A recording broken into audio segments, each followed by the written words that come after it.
अल्लाह, माँ के दिल में जज्बात होते हैं औलाद के लिए, लेकिन औलाद बेवफा। माँ बाप मरने के बाद एहसास होता है कि माँ बाप क्या है। एक मर्तबा एक जवान ने पढ़ा लिखा, पढ़ लिख लिया, बहुत आगे बढ़ गया। माँ ने उसकी शादी की तो पढ़े लिखे शौहर के लिए पढ़ी लिखी बीवी ढूंढा। देखो, पढ़ो लिखो, बहुत तरक्की करो। और मैं आपको कहता हूं अपने बच्चों को भी पढ़ाओ लिखाओ, लेकिन डॉक्टर, इंजीनियर, टीचर, साइंसदान सब बनाने से पहले अपने बच्चों को मुसलमान बनाओ, उनको दीन का इल्म सिखाओ। अगर आपने दुनिया पढ़ा दिया, दीन नहीं सिखाया, तो वो तुम्हारे साथ गद्दारी करे। क्योंकि डॉक्टरी की तालीम के अंदर ये वो सब सिखाया जाता है, माँ का अदब नहीं सिखाया जाता। ये माँ का अदब सिर्फ हदीस रसूल में है, कुरान मुकद्दस में है। साइंस के अंदर सारे ज़ाब्ते पढ़ाए जाते हैं, मैं साइंस का मुखालिफ भी, पढ़ाओ, लेकिन माँ बाप की ताज़ीम, बड़ों का एहतराम सिर्फ कुरान और हदीस में आपको मिलेगा। और जिन लोगों ने लिया है वो कहीं ना कहीं से इस्लाम से चुराया है, ये बात याद रखना। हमारे नबी माँ वाले थे, तो बहरहाल पढ़ा लिखा लड़का था, पढ़ी लिखी लड़की मिल गई। उस पढ़ी लिखी लड़की ने शादी के चंद दिनों के बाद अपने शौहर से कहा कि तुम्हारी माँ से मेरे साथ निभा नहीं हो सकता, मैं तुम्हारी माँ के साथ निभा नहीं कर सकती। या तो ये बुढ़िया घर में रहेगी या तो मैंने घर में रहना है। ये मंजिल एक शौहर के लिए बहुत मुश्किल होती है, लेकिन एक बात मैं आपसे कहना चाहता हूं, माँ बाप के लिए जिसको छोड़ना पड़े छोड़ दिया जाएगा, लेकिन माँ बाप को नहीं छोड़ा जाए, क्योंकि हर नेमत मिल सकती है, माँ बाप नहीं मिल सकते। माँ बाप नहीं मिल सकते। अल्लाह एक है, उसके सिवा कोई शरीक नहीं। खुदा एक है और उसकी अता से माँ बाप भी एक है। हजारों औरतों को माँ कह लो, कोई माँ नहीं बन सकती, माँ एक ही होगी। हजारों मर्दों को बाप कह लो, बाप एक ही होगा। खुदा एक है, उसकी अता से माँ भी एक है, बाप भी एक है। जब उस लड़की ने कहा तुम्हारी माँ के साथ निभा नहीं हो सकता, पता है उसने कहा ठीक है, अगर मेरी माँ के साथ निभा नहीं हो सकता तो मैं अपनी माँ को ओल्ड हाउस में छोड़ करके आता, जहां पर बूढ़े पलटे ओल्ड हाउस बन रहे हैं और माँ बाप को लोग वहां छोड़ देते हैं, फैशन चला है, हम माँ को वहां छोड़ देंगे। पहली मर्तबा माँ के पास बेटा आकर कहता है, माँ मैं तुम्हें कहीं घुमाने ले जाना चाहता हूं। माँ बड़ी खुश हुई, पढ़ के आया था, कार खरीदी थी, उसके बाद से तो कभी बेटे की कार में बैठना ही नसीब नहीं हुआ। आज बेटे का मूड कितना अच्छा है कि मुझे घुमाने ले जा रहा है। कांपते हुए बदन से निकली, कभी बाहर निकल नहीं सकी थी, कार में बैठी, कार चली और एक ओल्ड हाउस के पास कार रुक गई। ऐसे में वो उतरने के बाद ओल्ड हाउस के जीने पर अपनी माँ को बिठाया और माँ को बिठाने के बाद कहा, माँ माफी चाहता हूँ, मेरी बीवी तुम्हारे साथ निभा नहीं कर सकती, इसलिए उसने तुम्हें घर से निकालने के कहा था। ये ओल्ड हाउस है माँ, यही अब तुम्हें रहने, अच्छा मैं चलता हूँ। और ये कह करके कार में बैठा और जल्दी से भाग गया, इसलिए कि वो बड़ा आदमी था, मालदार था, पढ़ा लिखा था, पूरे शहर में उसकी शोहरत थी। वो चाहता था कि किसी को पता ना चले, माँ को छोड़ के भाग गया। माँ बैठे हुए रो रही थी, आंसू पोंछ रही थी। जरा सोचो, जिसने अपने सीने का दूध, जिसे दुनिया दूध कहती है, वो कई खून के कतरों का मजमूआ होता है। हमने अपनी माँ का दूध नहीं पिया है, बल्कि सीने का खून हमारी माँ ने दूध की शक्ल में हमारे मुंह में निचोड़ा है। एक माँ ने पूरा शबाब कुर्बान, अपने शबाब को आग लगा दी है एक बेटे को जवान कर। ये जवानी यूं ही नहीं मिली है, ये जवानी कहीं शबाब आग लगे हैं तब कहीं जाकर हमें जवानी नसीब हुई है। हाथ पकड़ के चलाना भूल गए, अपने हाथों से खिलाना भूल गए। अरे जो रिश्ते तुम बना रहे हो दोस्तों के, उसको निभाते हो, जो रिश्ते अल्लाह ने बनाए हैं उसको कब निभाओगे? 10,000 की नौकरी जिसने दी है उसके आगे हाथ बांध के खड़े रहते हो? अरे जिसने जन्म दिया है उसके आगे हाथ बांध के खड़े रहना कब सीखोगे? हम नहीं देख रहे घरों में माँ बाप का अदब, माँ बाप की हैसियत कुत्तों से भी बदतर हो गई है। और फिल्में, सीरियल और नावलें पढ़ने वालों, फैशन के नाम पे कुत्ते पालने वालों, चिमटा चिमटा करके चूम रहे हो, कभी अपने माँ बाप को भी चूमाए? कुत्तों को चूम रहे हो, कुत्ते पाल रहे हो, माँ बाप घर से बाहर, कुत्ते अंदर। वो कुत्ते जिनको बिना उज़्र शरई पालोगे तो तुम्हारे घर में कभी रहमत के फरिश्ते नहीं आएंगे। कहां वो माँ बाप की दुआ जो तुम्हें वली बना सकती है, कुतुब बना सकती है, अब्दाल बना सकती है? उनको निकाला घर से, बहन के घर पहुंचाया, भाई के कहां पहुंचाया, और कुत्तों को घर में ला रहे हो। सुबह उठते हो तो झूठे मुंह पहले कुत्ते को लेके निकलते, कुत्ते के लिए खाने के लिए मॉल तक जा रहे हो। कभी माँ बाप के लिए भी एहतिमाम, ये क़यामत की निशानी है, ये क़यामत की निशानी। कुत्ते घरों में सोफों पर बैठे हैं और माँ बाप मस्जिदों के जीने पे, मंदिरों के जीने पे, सिग्नलों पर भीख मांग रहे। ये आज हमारा हाल है। तबाह नहीं होंगे, बर्बाद नहीं होंगे, रुस्वा नहीं होंगे। अल्लाह अकबर। माँ दुपट्टे से आंसू पोंछ के रो रही थी, लेकिन एक बात याद रखना, आगे बढ़ने से पहले मेरे नबी ने फरमाया, कमा तदीन तुदान, तुम जैसा करोगे तुम्हारे साथ वैसे ही किया जाएगा। अपने माँ बाप को खून के आंसू रुलाने वालों, किसी लड़की से प्यार होता है और माँ बाप को धोखा दे देते हो। माँ बाप कहते बेटा वहां हमने रिश्ता नहीं करना, तो क्या कहते हो? अरे तुम लोग का दौर चला गया, तुम्हें क्या समझता है? यही कहते हो। याद रखना, माँ बाप को नाराज करके हज को जाओगे तो खुदा नहीं मिलेगा। माँ बाप को नाराज करके रिश्ते करोगे तो कौन सी खुशी मिल जाएगी? इसलिए अल्लाह के बंदो याद रखो, माँ दुपट्टे से आंसू पोंछ पोंछ के रो रही थी। ऐसे में ओल्ड हाउस के कुछ जिम्मेदारान आए कि चलो नया मेहमान आया है। उन लोगों ने चारों तरफ से बड़ी बी को घेर लिया। बड़ी अम्मा चुप रहो, चलो अब यहीं गुजारा करो, जो हुआ छोड़ दो। अच्छा, वो बड़ी बी ने कहा आपका नाम लिखाया, का बच्चे हैं, का एक लौता बेटा है, उसका नाम नहीं बताया। फिर लोगों ने कहा बड़ी अम्मा उसका नाम बता दे बेटे का, ताकि कुछ हादसा हो तो हम उसको इत्तला कर सके, उसका फोन नंबर बता दे। नहीं बताया। जब बेटे का नाम आता हिचकियां ले लेकर रोती, सिसकियां ले लेकर रोती, बहुत रोई। अब कहा बड़ी अम्मा नाम तो बताएं, नाम नहीं लिया। तो किसी ने कहा छोड़ो, बड़ी बी को बेटा छोड़ के भागा है तो बहुत नाराज है, इसलिए अपने बेटे का नाम नहीं लेती। बस किसी का इतना कहना था, आंखें तन गई, जज्बात बदल गए और कह रहे खबरदार, मेरे बेटे के खिलाफ एक जुमला कहा तो। ये माँ है। ओल्ड हाउस में रखना हो तो रखना, वरना निकाल दो, मैं कहीं भी जिंदगी गुजार लूंगी, लेकिन मेरे बेटे के खिलाफ कुछ मत बकना। वो मुझसे गद्दारी करके गया है, लेकिन बेटे का नाम इसलिए नहीं ले रही हूं कि वो नाराज हूं, उससे नहीं, नाराज नहीं हूं। बेटे का नाम इसलिए ले रही हूं कि इस शहर का मशहूर आदमी है, अगर नाम ले लूंगी तो मेरे बेटे की इज्जत चली जाएगी। अपने बेटे की इज्जत को बचाने के लिए उसका नाम नहीं ले रही। ये माँ की ममता होती, माँ की ममता। आखिरी बात इस महफिल की अर्ज करूं, हुजूर एहतराम इंसानियत सिखाने आए। हुजूर ने सिखाया, पागल आए उनको इज्जत दी, पागल ऊंटों को तक हुजूर ने नवाजा। सब कहते हैं, बच्चियां जिंदा दफन हो रही थी, उनको बचाया, बेवा चिताओं पे जल रही थी, उनको बचाया। लेकिन माँ के लिए जो हुजूर के जज्बात हैं वो हुजूर के अपने जज्बात हैं। बात एंड करते हुए हुजूर अलैहिस्सलाम की अम्मी जान का जिक्र करके बात खत्म करना चाहता हूँ। हुजूर की प्यारी अम्मी जिसे आमिना कहते हैं, आपने इब्तिदा में जिक्र सुना हुजूर की अम्मी जान का। माँ होने के एतबार से कोई सानी नहीं है, और हुजूर की अम्मी जान का विसाल सिर्फ 21-22 साल की उम्र में हो गया था। पर जवानी में वो दुनिया से गई।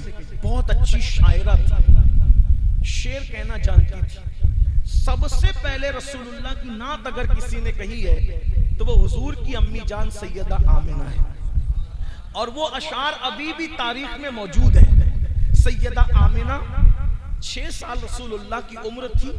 अपने शहजादे से कहती है, बेटा तुमने अपने बाबा को तो नहीं देखा, चलो मैं तुम्हें तुम्हारे बाबा की कब्र की जियारत करा के लाती हूं। यानी अल्लाह के रसूल अलैहिस्सलाम का सबसे पहला सफर अगर 6 साल की उम्र में हुआ है तो कहाँ के लिए हुआ है? मदीने मुनव्वरा के लिए हुआ है। उस वक्त तक तो मदीना नहीं था बल्कि उसको यसरब कहा जाता था, और उनके वालिद का मजार सरकार अब्दुल्ला का मजार मदीने मुनव्वरा में ही था।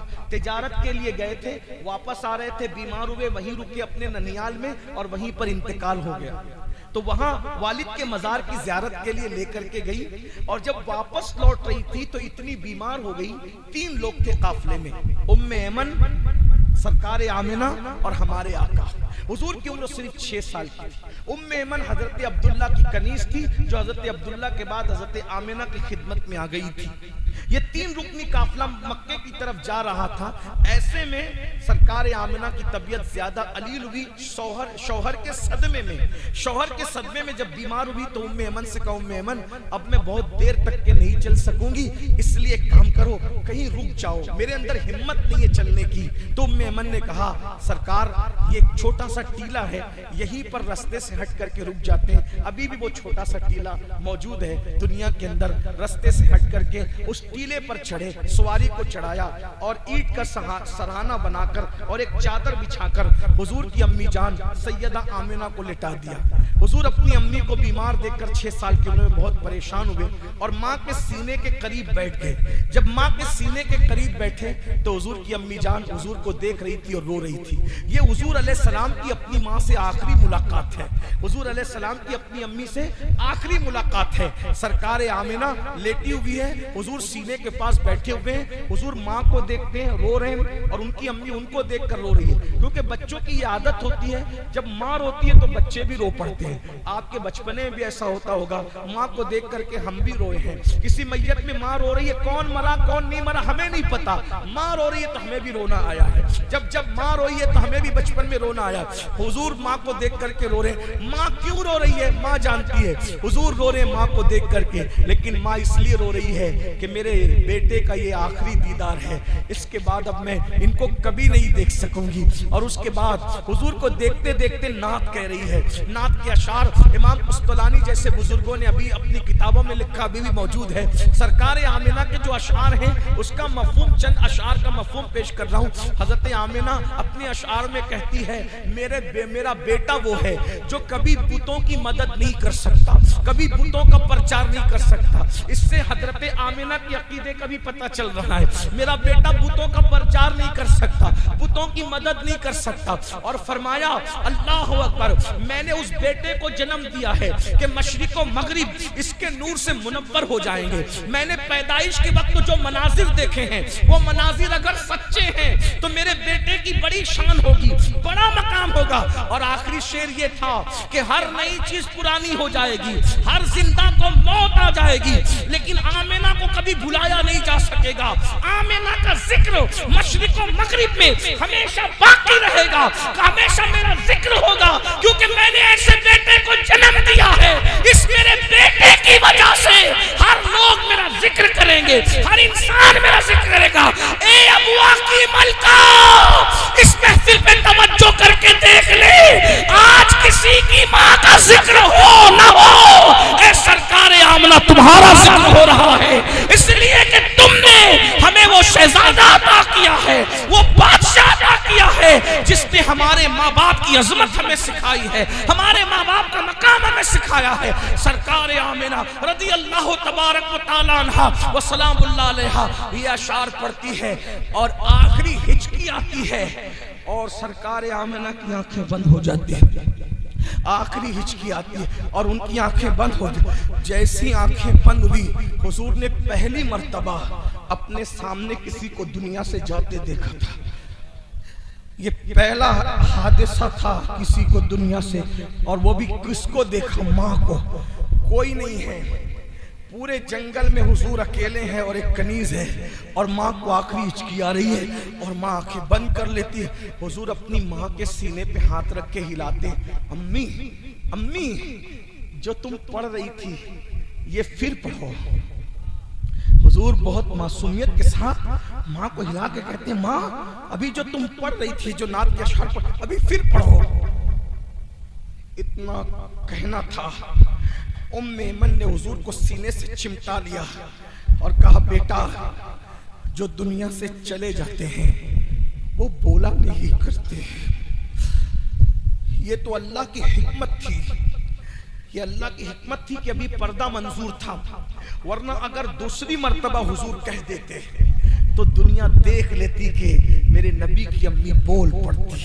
लेकिन ये अल्लाह की हिकमत, पर्दा मंजूर था। मेरे नबी को उम्मे ऐमन ने कहा, शहजादे तुम्हारी अम्मी इंतकाल कर गई, और जो इंतकाल कर जाते उन्हें दफन किया जाता है। मेरी कौम के जवानों, अगर यकीनन हुजूर से इश्क है, हुजूर से मोहब्बत है, तो ये हुजूर की अम्मी की दास्तान है। आका अलैहिस्सलाम ने उम्मे ऐमन से कहा, जब दुनिया से चले जाते तो दफन करना होता है, हाँ हमें कब्र खोदनी है। उम्मे ऐमन के साथ मिलकर मेरे नबी ने अपनी माँ के लिए अपने हाथों से कब्र खोदी। और अल मुख्तसर ये कि जब कब्र खोदी है, माँ को खुद ही कब्र में उतर करके दफन किया है। और दफन करने के बाद जब मिट्टी बराबर की तो उम्मे ऐमन ने कहा, चलो, क्योंकि तुम्हारी अम्मी ने कहा था कि मेरे इस बेटे को, मेरी इस अमानत को सही सलामत इसके दादा तक पहुंचा देना। उम्मे ऐमन ने कहा, चलो अब हमें मक्का जाना है। तो सरकार ने कहा, उम्मे ऐमन मेरी अम्मी, नन्हे बच्चे माँ के बगैर नहीं रहते ना। तो 6 साल के मेरे आका थे। जब उम्मे ऐमन ने कहा चलो हम मक्के जाएंगे, कहा उम्मे ऐमन मेरी अम्मी। जब कहा मेरी अम्मी, तो उम्मे ऐमन ने कहा अब तुम्हारी अम्मी मक्का नहीं आएगी, वो यहीं रहेगी। हाथ छुड़ाया, फिर टीले की तरफ गए। हाथ छुड़ाया, जिस टीले पर हुजूर की अम्मी का मजार था, फिर टीले की तरफ गए। और टीले की तरफ जाने के बाद उम्मे ऐमन कहती है, जब मैं दौड़ कर गई तो क्या देखा कि माँ की कब्र से लिपटे हैं और रो रहे हैं, लिपट कर रो रहे हैं। जब मैंने सुना बस इतने जुमले थे, अम्मी तुम्हें तो पता है ना कि तुम्हारे सिवा मेरा दुनिया में कोई नहीं, तुम भी छोड़कर चली गई। तुम्हें तो पता है ना कि तुम्हारे सिवा मेरा दुनिया में कोई नहीं, तुम भी छोड़ के चली गई। मैंने उठाया, सीने से लगाया, मेरे लाल चलो, इस अमानत को अब्दुल मुत्तलिब तक मक्का पहुंचाना है। उम्मे ऐमन कहती है, जब मैं उनको गोद में लेकर टीला उतर रही थी तो वो पलट पलट कर अपनी माँ के मजार को देख रहे थे और रो रहे थे। उस मंजर को याद करें, माँ के बागियों, नबी के वफादार नहीं हो सकते जब तक माँ से बगावत करोगे, बाप से बगावत करोगे। पलट पलट कर देख रहे हैं। उम्मे ऐमन जब देखती है कि हुजूर पलट पलट कर देख रहे, उम्मे ऐमन भी रो पड़ती है। पता नहीं हुजूर कितना रोए और किस तरह चुप हुए और आंसू किस तरह खुश्क हुए। उम्मे ऐमन हुजूर को ले आई। पूरी जिंदगी फिर हुजूर अपनी अम्मी को याद करते रहे और बहुत याद करते रहे। आखिरी बात यह है कि हुजूर ने हर लम्हा माँ को याद किया। माँ को भूलने वालों, हुजूर ने नबी होने के बाद भी अपनी माँ को याद किया। जिसके घर में हर चीज थी उसने माँ को याद किया। और याद रखना, हर खुशी में माँ बाप याद आते हैं, ये फितरत है। हर गम में माँ बाप याद आते हैं, ये फितरत है। लेकिन माँ को सताने वाले और बाप को सताने वालों को जब माँ बाप याद आते हैं तो उनकी खुशी गम में बदल जाती है और वो तो हमेशा गमगीन ही रहते हैं। लेकिन मेरे आका जिन्होंने 6 साल तक, सिर्फ 6 साल भी नहीं बल्कि माँ की सोबत ज्यादा पाई भी नहीं, 4 साल तक तो हलीमा के घर रहे, 2 साल माँ के साथ रह सके, लेकिन माँ को बहुत प्यार दिया, माँ से बहुत प्यार लिया। एक दिन हुजूर अलैहिस्सलाम अक्सर अम्मी को याद करते थे, सरकार आमना। और अम्मी जान, जो नबी कायनात की जान है, वो नबी की अम्मी जान आमिना, अम्मी जान आमिना है। हुजूर उनको याद करते थे। एक मर्तबा का वाकया है कि मगरिब की नमाज हो चुकी है, इशा के वक्त का इंतजार है। तवज्जो करना भाइयों, मगरिब की नमाज हो चुकी है। हमारे यहाँ घड़ियां लगी होती, 8:30 बजे इशा, 8:15 बजे इशा, 8:45 बजे इशा। घड़ी के मुताबिक लोग आते जाते। उस दौर में घड़ी का तस्वुर नहीं था। मगरिब पढ़कर लोग इंतजार करते थे, इशा का वक्त शुरू होगा, हुजूर मुसल्ले पे जाएंगे, इशा पढ़ के फिर हम अपने घरों को जाएंगे। मगरिब हो चुकी है, इशा का इंतजार हो रहा है, लोग मस्जिद में बैठे हैं, जाने वाले जा चुके हैं, आने वालों का इंतजार है, हुजूर मस्जिद में बैठे। मस्जिद में बैठे बैठे अचानक सहाबा की आदत थी, जब भी हुजूर मस्जिद में बैठे होते, कहीं बैठे होते, सहाबा हुजूर को तकते रहते थे, क्योंकि जानते थे हुजूर को देखने से बड़ी कोई इबादत नहीं है। करोड़ों साल की इबादत वो मकाम नहीं रखती जो हुजूर को एक लम्हा देखना अहमियत रखता है, क्योंकि हुजूर को देखने से सहाबी बनता है, करोड़ों साल की इबादत से कौन क्या बनता है। अल्लाह अकबर। तो सहाबा हुजूर को देखते रहते थे। अचानक सहाबा किराम ने एक मंजर देखा कि हुजूर अलैहिस्सलाम बैठे हैं तन्हाई में, सबसे अलग थलग, और सर झुका करके हुजूर की आंखों से खामोश खामोश आंसू निकल रहे, खामोश खामोश आंसू, और वो आंसू दाढ़ी शरीफ पर आते हैं और निछावर होते हैं दामन की तरफ। सहाबा को अपनी खुशी से ज्यादा हुजूर की खुशी अजीज थी, और अपने गम से ज्यादा हुजूर को बेचैनी, हुजूर की बेचैनी उनको बेचैन कर देती थी।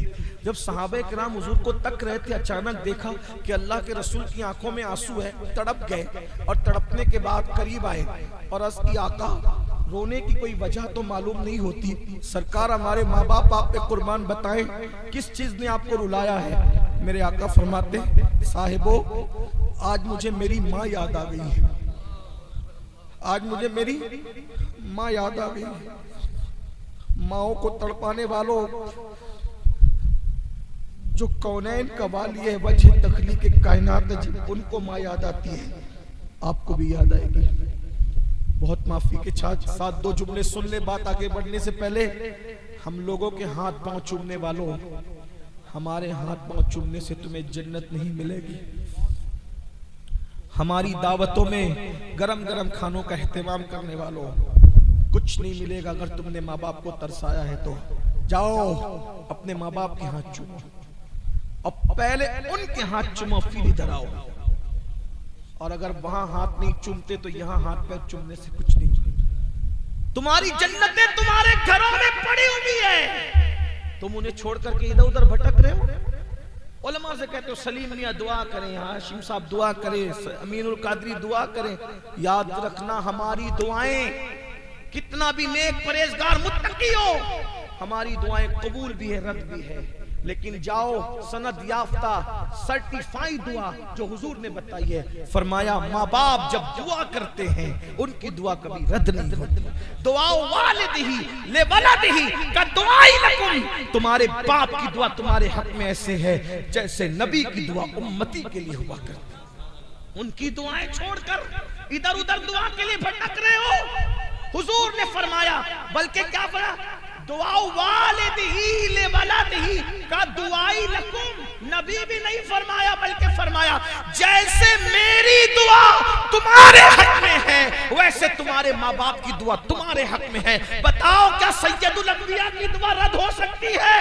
तो जैसे सैयदुल अंबिया की दुआ रद्द नहीं होती, हुजूर के सदके में हुजूर ने बताया तुम्हारे माँ बाप। और ये बात, या कुछ लोग हमसे माँ बाप की फजीलत सुनने बाद, हजरत मेरे अब्बा तो शराब पीते हैं, वो तो जुआ खेलते, वो तो नमाज नहीं पढ़ते। मैंने कहा बाप शराब पीता हो, जुआ खेलता हो, शराबी हो, जुआड़ी हो, कुछ हो, उसका एहतराम आप पे फर्ज है, क्योंकि बाप का एहतराम नेक होने की वजह से नहीं है, माँ बाप का एहतराम माँ बाप होने की वजह से है। इसको याद रखना। बल्कि अल्लाह ना करे माज़ अल्लाह, अगर माँ बाप काफिर भी हो तो भी उनका हक अदा किया जाएगा। एक सहाबी हाजिर हुई, हुजूर मेरी अम्मी काफिर है और वो शराब भी पीती है, मैं क्या करूं? सरकार ने मैं मोहब्बत से मना कर शराब पीने के लिए, और अगर नहीं माने तो जब वो शराब पी के बेहोश हो जाया करे तो उसको उठा के अपने बिस्तर पे लिटा दिया। देख रहे, हमारा मजहब ये है, काफिर माँ बाप का भी हक अदा किया जाएगा। अपने मुसलमान माँ बाप को छोड़ दिया, बहाने करते हो, अल्लाह दूर नहीं है, सुन लो। माँ बाप को तकलीफ पहुंचाने वाले, जिस दिन तुम माँ बाप बनोगे, आज जितना सता रहे हो इससे ज्यादा सताए जाओगे। बद्दुआ के तौर पे नहीं कह रहा हूं, ये हदीस पाक का मफहूम है। अगर मार रहे हो तो मार खाओगे, और ये भी सुन लो, एक मार रहे हो 2 तमाचे खाने के लिए तैयार रहना। एक वक्त तो भूखा रख रहे हो, 2 वक्त तो भूखे रहने के लिए तैयार रहना। घर से निकाल रहे हो, घर से फेंके जाने के लिए तैयार रहना। अपनी जवानी पर इतना गुरूर अच्छा नहीं है, दीन छोड़ दिया, मजहब छोड़ दिया, मसलक से दूर हो गए, आओ अपने नबी की जिंदगी। हुजूर अलैहिस्सलाम रो रहे, और जब हुजूर की आंखों में आंसू है, सहाबा ने पूछा क्यों रो रहे? रोने की वजह मालूम नहीं थी। फरमाया मेरी अम्मी की याद आ गई, मेरी माँ मुझे याद आ गई। जब माँ का नाम सुना सब सहाबा रो पड़े, सब रो पड़े, सब रोने लगे। सरकार आमिना की याद सबको आ गई। जब रोते रोते कुछ इफाका हुआ तब हुजूर ने कुछ कहा, सबने कान लगाए तो अल्फाज यूं तरतीब पाए, काश आज मेरी अम्मी जाहिरी जिंदगी में हयात हो। आज मेरी अम्मी, ये हुजूर के अल्फाज हैं, मफहूम के तौर पे अर्ज कर रहा हूं, आज मेरी अम्मी जाहिरी जिंदगी में हयात होती कितना अच्छा होता। मैं ऐसा सोचता हूँ कि शायद इसलिए ये बात हो रही हो कि आमिना सरकार कहती थी ना कि मेरा बेटा ये होगा, ये होगा, ये होगा, ये होगा, तो आज वो सारी चीजें तो जाहिर हो गई ना। तो आज मेरी अम्मी ये सब देख के कितना खुश हुई। हाँ, हमारी अम्मियाँ भी खुश होती है ना, आपकी अम्मियाँ भी आपकी डिग्री देख के, इज्जत देख के खुश होती हो। हुजूर कहते काश मेरी अम्मी जाहिरी जिंदगी में हयात होती कितना अच्छा होता। आरे चल गए दिलों पर। फिर मेरे आका ने दूसरा जुमला कहा, अगर आज मेरी अम्मी हयात होती तो क्या होता? तब सहाबे किराम ने सवालिया निगाहों से हुजूर के चेहरे पे देखा, हुजूर क्या होता? सरकार फरमाते हैं, मैं तुम्हें इशा की नमाज पढ़ा रहा होता, मैं तुम्हें इशा की नमाज पढ़ा रहा होता और मेरी अम्मी को मेरी जरूरत पड़ जाती, हाय हाय, मैं तुम्हें इशा की नमाज पढ़ा रहा होता, नबी की नमाज है, पढ़ नहीं पढ़ा रहा होता, और मेरी अम्मी को मेरी जरूरत पड़ जाती, मेरी अम्मी मुझे पुकारती, मेरे बेटे मोहम्मद इधर आओ। हालांकि इस लहजे में हुजूर को कोई पुकार नहीं सकता, लेकिन आका फरमा रहे काश, मफहूम के तौर पे अर्ज करो, काश मेरी अम्मी जब मैं नमाज पढ़ा रहा होता उनको मेरी जरूरत पेश आती, वो मुझे आवाज देती, मेरे बेटे मोहम्मद इधर आओ। तो साहबे किराम ने हैरत से देखा। सरकार फरमाते मैं माँ की आवाज सुनता नमाज छोड़ देता, माँ की आवाज सुनता नमाज छोड़ देता, और नमाज छोड़कर लब्बैक लब्बैक, माँ को लब्बैक कहते, लब्बैक लब्बैक कहते हुए, लब्बैक या अम्मी, ऐ मेरी माँ मैं हाजिर हूँ, ये कहकर नमाज छोड़कर मैं अपनी माँ की बारगाह में हाजिर हो जाता। बताओ, एहतराम इंसानियत कॉन्फ्रेंस करने वालों, मोहसिन इंसानियत ने माँ का क्या एहतराम सिखाया। आज घर घर में माँओं की आंखों में आंसू है। मैं बात आखिरी में ये अर्ज कर दूं, इसलिए कि मुझे कहने की आदत है, नहीं कहता तो मैं बेचैन रहता हूँ। मैं मजहबी लोगों में भी माँ बाप का वो एहतराम नहीं देख रहा हूँ जो अल्लाह के रसूल ने हुक्म दिया था। मजहबी लोग भी माँ बाप को बस इतना ही पालते हैं, रोटी दे दो, कपड़ा दे दो, मकान दे दो, बाकी कोई इज्जत नहीं है। भाइयों, रोटी तो लोग कुत्ते को भी दे देते हैं, रोटी और कपड़ा तो लोग नौकरों को भी दे देते हैं। माँ बाप को कैसे रखना चाहिए, सैयदी आला हजरत इमाम अहमद रजा ने लिखा, फरमाते हैं माँ बाप को बादशाहों की तरह रखो और उनसे बात करने से पहले इजाजत लो। जब वो इजाजत दे दिया करे तो इस तरह बात किया करो जैसे कोई गुलाम अपने आका से बात करता है। और हदीस में आया है, अपने माँ बाप के सामने उफ उफ भी न, फला तकुल लहुमा उफ वला तनहरहुमा, ना उनके सामने फला, उनके सामने उफ भी मत कहो, उनके सामने उफ भी मत कहो। अल्लाहु अकबर। वला तकुल लहुमा उफ, उनके सामने उफ भी मत कहो, वला तनहरहुमा, और उनको झिड़को नहीं, मत झिड़को।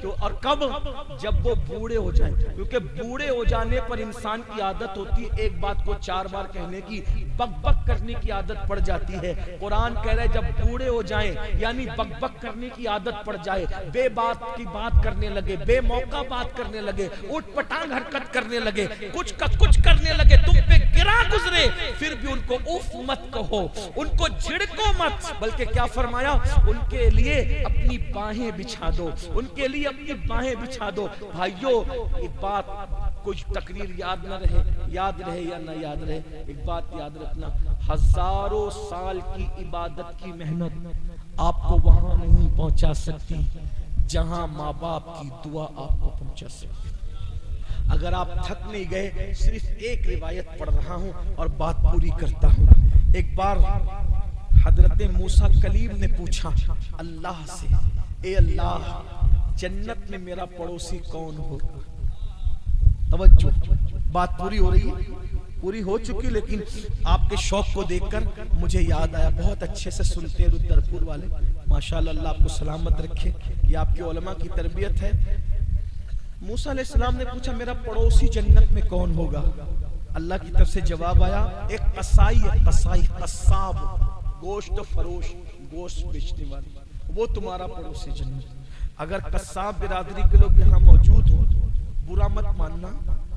आदमी असल में क्या होता है ना, पेशे की वजह से बेबाक होता है। जैसे जो खेती करते हैं वो नरम दिल होते हैं, इसी तरह से जो लोग जानवरों का धंधा करते हैं थोड़ा वो बोलते ज्यादा है। एक कारोबार इंसान को, जो लोहे का कारोबार करते हैं वो सख्त दिल होते हैं, यानी कारोबार का सख्त। ऐसी गोश्त बेचने वाला भी चूंकि लोग उसको इतना सताते हैं, वो थोड़ा सख्त दिल और जरा जबान का तेज हो जाता है। लोगों के वो फितरी तौर पे ऐसे नहीं होते, लोग सताते हैं, जरा हड्डी कम डाल, चिचड़ा मत डाल, यहाँ का गोश्त दे, वहां का गोश्त दे। वो कितनों को देगा, 2 राने कितनों को देगा, 2 दस्ते कितनों को, सब उसको सताते तो वो तेज हो जाता है, सख्त हो जाता है गोश्त बेचने वाले।